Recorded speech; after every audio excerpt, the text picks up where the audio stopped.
ارشد شریف کی والدہ کے جنازے میں آپ نے دیکھ لیا ہوگا کہ سابق DGISPR جو تھا جنرل غفور وہ پہنچا ہوا تھا، اور اس کے ساتھ ساتھ سننے میں آ رہا ہے کہ جج ارطر منیلا بھی پہنچا ہوا تھا۔ زندگی میں تو کبھی انصاف دیا نہیں، لیکن PTI میں موجود جتنے 50 ہیں نا، 50 کے اندر کیڑا ایک، وہ جب بھی ایسی کوئی چیز دیکھتے ہیں نا، کچھ جنگ انڈیا سے کچھ، تو وہ کیڑا کہتا ہے کہ سلوٹ مارو، ترانے لگا لو اور نعرے لگانے شروع کر دو۔ اور ان 50 میں سب سے آگے جو ہے صابر شاکر ہے، دونوں احباب کا شکریہ ادا کر رہا ہے کہ ارشد شریف کی والدہ کے جنازے میں شرکت کی، جبکہ ادھر سینکڑوں لوگوں نے شرکت کی، لیکن شکریہ کن کا؟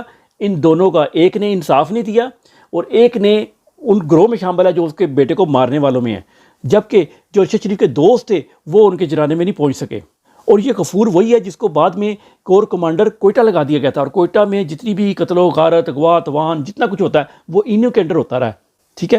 اور اب بے شک اس کو عاصم علی نے بعد میں کھڈے لین لگا کے نکال دیا، کیونکہ یہ ان کی پالیسی ہے آرمی کی۔ پہلے یہ صرف نواز شریف اور سیاستدانوں کو، بیوروکریٹ کو یوز کر کے ٹیشو پیپر کی طرح پھینک دیتے تھے، لیکن اب یہ اپنے پرانے جو افسر ہیں، جنرل، آرمی چیف، کہاں ہے باجوہ؟ جنرل باجوہ کہاں ہے؟ نواز شریف، جنرل باجوہ نواز شریف بن چکا ہے، بلکہ نواز شریف تو پھر بھی کوئی ایک آدھ بیان دے سکتا ہے، اس کی بھی اجازت نہیں ہے۔ یہ جو ابھی دجالی گروہ بیٹھا ہوا ہے نا، یہ وہ سانپ ہے جو اپنے آپ کو بچانے کے لیے اپنے ہی بچے یعنی اپنے ادارے کے لوگوں کو بھی کھانے سے دریغ نہیں کر رہا۔ PTI میں موجود ایسے 50 سے اپنے آپ کو بچا کے رکھیں۔